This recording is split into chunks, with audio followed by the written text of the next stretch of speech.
बिस्मिल्लाहिर्रहमानिर्रहीम। अस्सलातु वस्सलामु अलैका या सय्यदी या रसूल अल्लाह वाला आलिका व अस्हाबिका या नूर अल्लाह। अल्लाहुम्मा सल्ली अला मुहम्मदिन कमा तुहिब्बु व तरदु अलहू।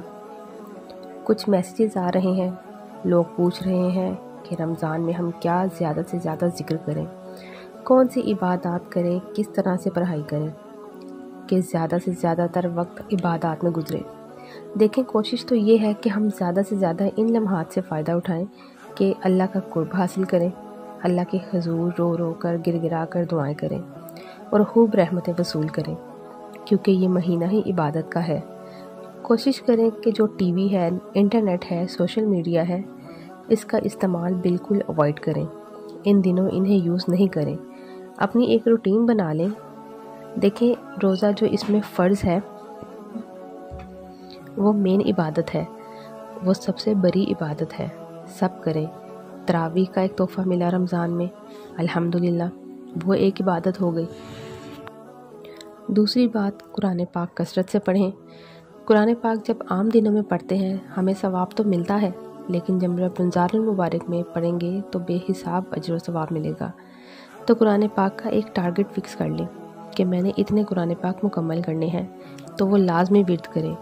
अपना एक टाइम देख लें, क्योंकि बहुत से लोग मैरिड हैं जिनके छोटे बच्चे होते हैं, कुछ बुज़ुर्ग हैं, कुछ बच्चे ऐसे हैं जो स्कूल गोइंग हैं, कॉलेज गोइंग हैं या स्टडी पीरियड में हैं, तो वो अपना शेड्यूल देखें। इसके साथ साथ अपना एक टारगेट रख लें कि मैंने 2 या 3 कुरान पाक या जितना आप पढ़ सकते हैं पढ़ लें। नमाज़ें आपकी जितनी फ़र्ज़ हैं वो लाजमी अदा होंगी। नमाज के बाद कुछ ज़िक्र हैं जिन्हें कर लीजिए, यानी आप रख लीजिए। एक तो दरूद पाक फ़िक्स है कि हमने इतना पढ़ना है, और इस्तग़फ़ार फ़िक्स किया हुआ है कि हमने ये भी इतना पढ़ना है। इसके साथ साथ तीसरा कलमा पढ़ लिया करें, उसकी बहुत बरकत और फजीलत है। चाहे 100 मरतबा पढ़ लीजिए, 33 बार रख लीजिए या 41 बार।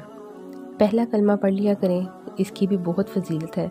और अगर आप चाहें तो रमज़ान की घड़ियों से फ़ायदा उठाकर 70,000 का निसाब पूरा करें। पहले कलमे का, आपका पहले कलमे का निसाब पूरा हो जाए तो अल्लाह ताला से दुआ करें कि जिस वक्त मैं मरूं तो उस वक्त ये निसाब मुझे मिले और मेरे साथ कब्र में जाए और मेरे लिए अज़ाब कब्र से हिफाजत का निज़ाम कायम हो जाए।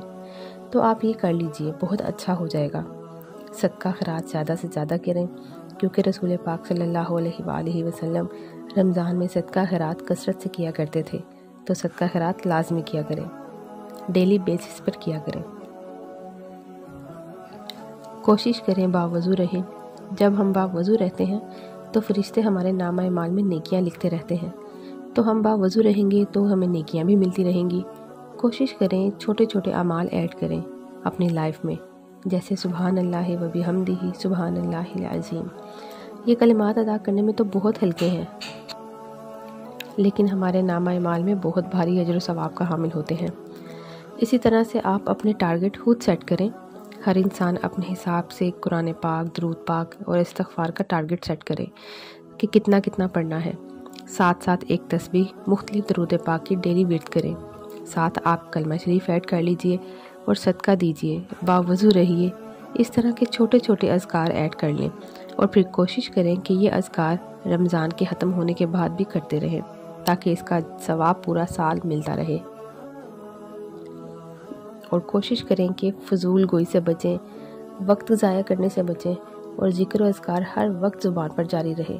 चाहे कोई भी काम कर रहे हों, ज़िक्र व अज़कार आपकी ज़ुबान पर जारी रहे, ताकि आपके नामा अमाल नेकियों से भरते रहें। बस दुआ करें और अपनी रूटीन बना लें और दुआ करें कि ऐ अल्लाह इसकी बरकतें अता फ़रमा, और दुआ करें कि ऐ अल्लाह जो भी ज़िक्र व अज़कार हो उसकी रहमतें और सवाब हमें अता फ़रमा। हमारे लिए रमज़ान में रोज़े रखना, इबादत करना आसान से आसान फरमा दे, तो अल्लाह करीम बहुत ही बरकतें नाज़िल फरमाएंगे।